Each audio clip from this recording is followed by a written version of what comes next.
And while they said when they left they didn't find any classified documents, they have taken some handwritten notes that Biden made. So we need to find out, and we need to wait and find out what exactly they are, but certainly of interest to the FBI. Yes, it's that time of the week where we cross the Atlantic to find out what's happening in Washington with Alistair Dawber, our man in Washington. Good morning, Alistair. Good morning, Matt. And yes, I am in Washington. Hey!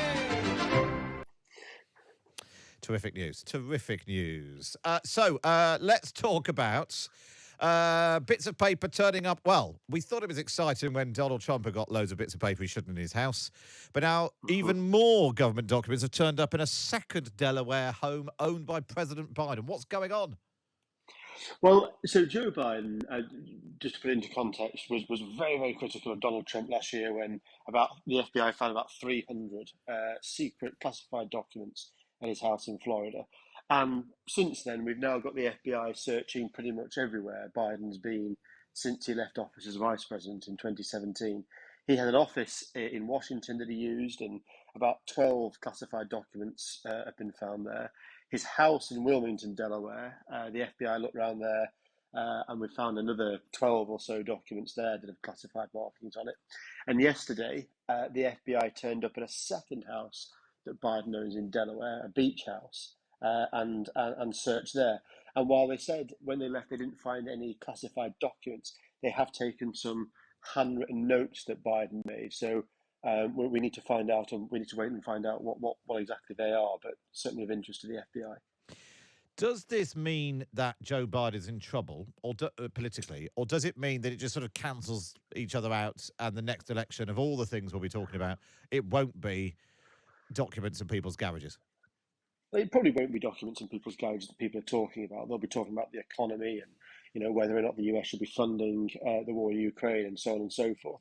But it's important. The cases are different. Trump said he didn't have any documents, and the FBI effectively raided his home. Biden's lawyers found documents and notified the Department of Justice, which then led to the FBI search. And the FBI searches at Biden's homes and his office have been conducted with the cooperation of the White House and so on and so forth. I think the bigger issue for Biden is around transparency. The White House has said all along that the president's being transparent, and they may well be being transparent with the Department of Justice and the National Archives, the body that looks after historic documents, but they're not really being terribly transparent with anybody else.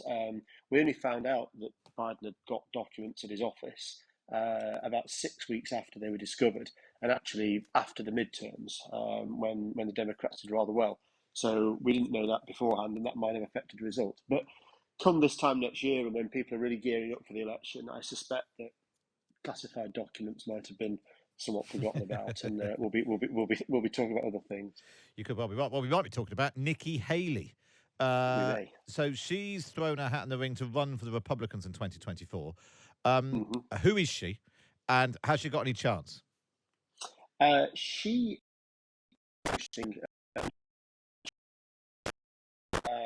which is a traditionally Republican state. And then for 2 years under Donald Trump, she served as his ambassador to the UN, which in the US is actually a cabinet position. It's a very senior job in the US.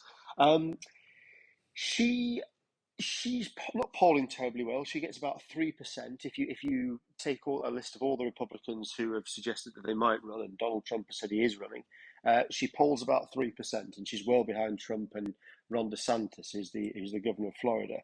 But the fact that she's from South Carolina is interesting. South Carolina is the first southern state to pick its nominee, and at various elections in the past, a win in South Carolina can propel a candidate and lead them onto the nomination. That's exactly what happened with Joe Biden in 2020. He was struggling. He won South Carolina handsomely and then never looked back. So she has a chance. Do I think she's going to be the nominee? Probably not. But she has a chance. She has a chance. She'll be interesting to watch. She's going to formally announce on the 15th of February. We'll see how that pans out. The last thing I want to ask you about, Alistair, is Boris Johnson. He's been over in Washington making a right old scene. How does he go down in America? Is there sort of interest in him? Is there does he get noticed beyond sort of Brits tracking American news?